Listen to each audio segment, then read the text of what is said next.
आइए सुनते हैं गजलक्ष्मी व्रत कथा। कथा सुनने से पहले अपने हाथ में अक्षत पुष्प लेकर माता महालक्ष्मी के नाम का जयकारा लगाते हुए हमें कथा सुनने की शुरुआत करनी चाहिए। श्री महालक्ष्मी व्रत कथा। एक समय महर्षि व्यास जी हस्तिनापुर को पधारे हुए थे, जिनका आगमन सुन तमाम कुल के कर्मचारी महाराज भीष्म उनका आदर सम्मान करने राजमहल में लाए। राजमहल के महाराज के सुवर्ण के सिंहासन पर विराजमान कर अर्धपाद आचमन से उनका पूजन किया। व्यास जी के स्वव्यवस्थित होने पर रानी गांधारी माता कुंती ने हाथ जोड़कर प्रश्न किया कि महाराज, आप त्रिकालदर्शी तत्वदर्शी हैं। आपसे प्रार्थना है कि हम स्त्रियों को कोई एक ऐसा व्रत बस सरल पूजन बताइए जिससे हमारी राजलक्ष्मी सुख, पुत्र पौत्र परिवार सदा सुखी रहे। इतना सुन के व्यास जी ने कहा कि हम एक ऐसे व्रत पूजन का उल्लेख कर रहे हैं जिससे सदा लक्ष्मी जी स्थिर होकर सुख संपदा देंगी। श्री महालक्ष्मी व्रत है, जिनका पूजन व्रत प्रतिवर्ष अश्विन कुमार कृष्ण पक्ष की अष्टमी को मनाया जाता है। किस विधान से पूजन होता है वह विस्तार से बताने का कष्ट करेंगे। तब महर्षि जी ने कहा, यह व्रत भादों शुक्ल पक्ष की अष्टमी से प्रारंभ करें। अष्टमी के दिन सुबह व्रत का मन में संकल्प कर किसी जलाशय, कुएं या नर्मदा नदी में जाकर स्नान कर स्वच्छ कपड़े पहने। फिर ताजी दूर्वा से महालक्ष्मी जी को जल का तर्पण देकर प्रणाम करना चाहिए। घर आकर शुद्ध 16 धागे का एक गंडा बनाकर प्रतिदिन एक एक गांठ लगानी चाहिए। इसी प्रकार 16 दिन तक 16 गांठें तैयार कर अश्विन कृष्ण पक्ष अष्टमी का व्रत रहकर मंडप बनाकर चांदेवा तान कर उसके नीचे माटी के हाथी पर महालक्ष्मी की मूर्ति स्थापित कर तरह तरह के पुष्प मालाओं से महालक्ष्मी जी व हाथी का व्रत करने से आप लोगों की राजलक्ष्मी सदा स्थिर रहेंगी। ऐसा विधान बताकर व्यास जी अपने आश्रम को प्रस्थान कर गए। इधर समयानुसार भाद्रपद मास की शुक्ल पक्ष की अष्टमी से तमाम राजघरानों की रानियों ने व नगर की स्त्रियों ने श्री महालक्ष्मी व्रत का आरंभ कर दिया।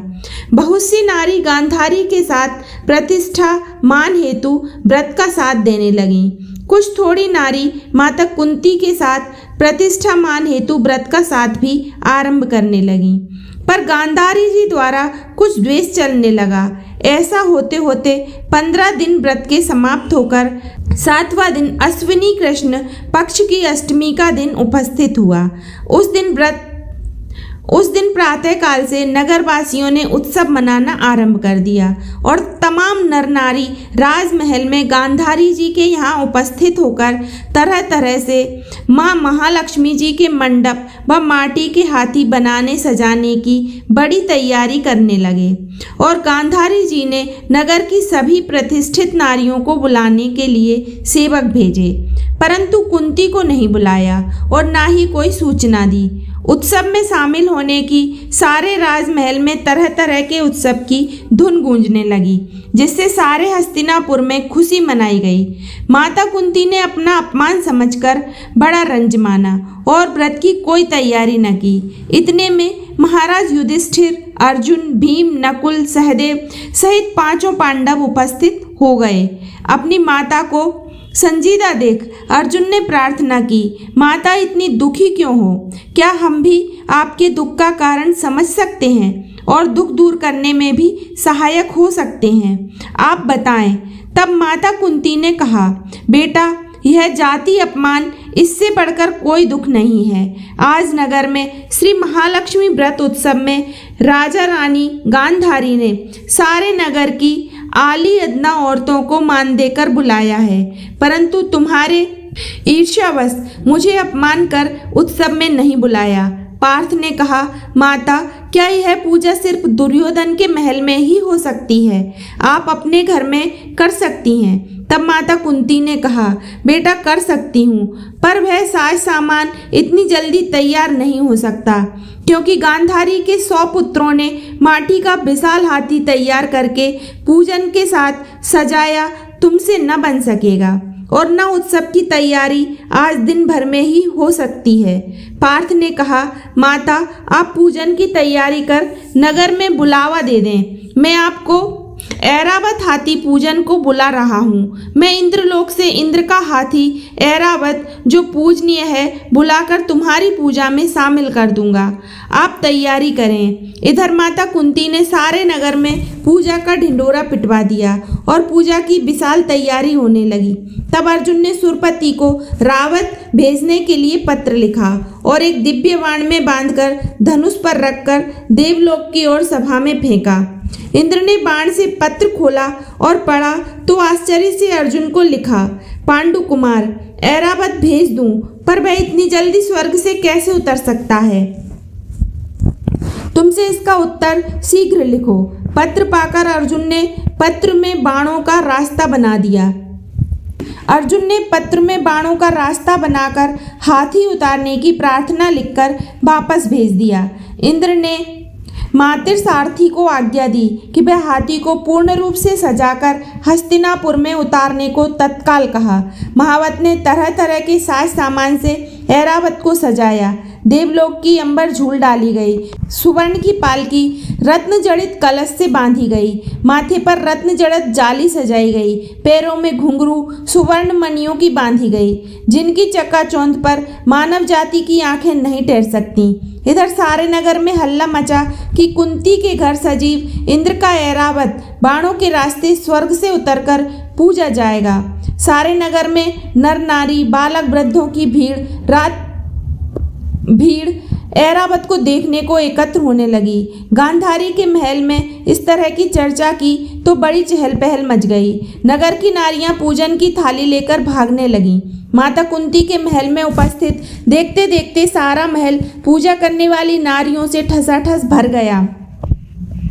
सारे नगरवासी ऐरावत को गली, सड़क, महल, अटारियों पर से भीड़ जमा होने लगी। माता कुंती ने ऐरावत को खड़ा करने हेतु रंग बिरंगे चौक पुरवाकर नवीन रेशमी वस्त्र बिछवा दिए। हस्तिनापुरवासी तरह तरह की स्वागत तैयारियों में फूल, माला, अबीर, केसर व हाथों में लेकर पंक्तिबद्ध खड़े हुए। इधर इंद्र की आज्ञा पाकर ऐरावत स्वर्ग से बाणों से बनाए रास्ते से धीरे धीरे आकाश मार्ग से उतरने लगा, जिसके गहनों की आवाज़ नगरवासियों को आने लगी।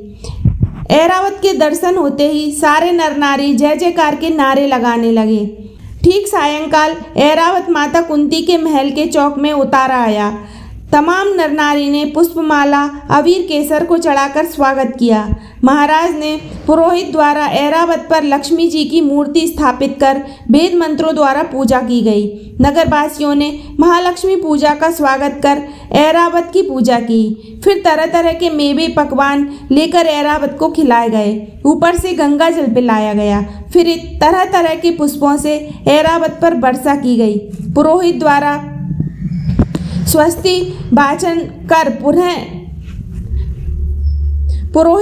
स्वस्ति वाचन कर व्रत नारियों द्वारा लक्ष्मी जी का पूजन विधान से कराया गया। फिर व्रत के डोरा के गंडा में 16वीं गांठ लगाकर लक्ष्मी जी के सामने अर्पण किया। ब्राह्मणों को पकवान, मेवा, मिठाई देकर भोजन की व्यवस्था की गई।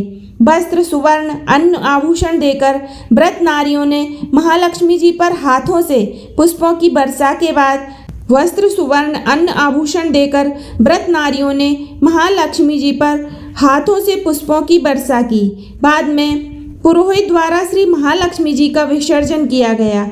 ऐरावत को नारियों से विदा कर इंद्रलोक भेजा गया। महाराज सूत जी ने ऋषियों से कहा, इस प्रकार जो नारी श्री लक्ष्मी जी का व्रत करती है, वह घर उनकी कृपा से सदा धन धान्य, मांगलिक वस्तुओं से परिपूर्ण होता है और घर में दरिद्रता नहीं आती। सदा ही सुखों से भरपूर होकर आनंद मंगल करती हैं। इस तरह से माता महालक्ष्मी व्रत की कथा पढ़ने और सुनने मात्र से माता महालक्ष्मी की कृपा मिलती है। तो इस तरह से महालक्ष्मी व्रत की कथा हमें अवश्य सुननी चाहिए और पढ़नी चाहिए। बोलो श्री महालक्ष्मी मैया की जय।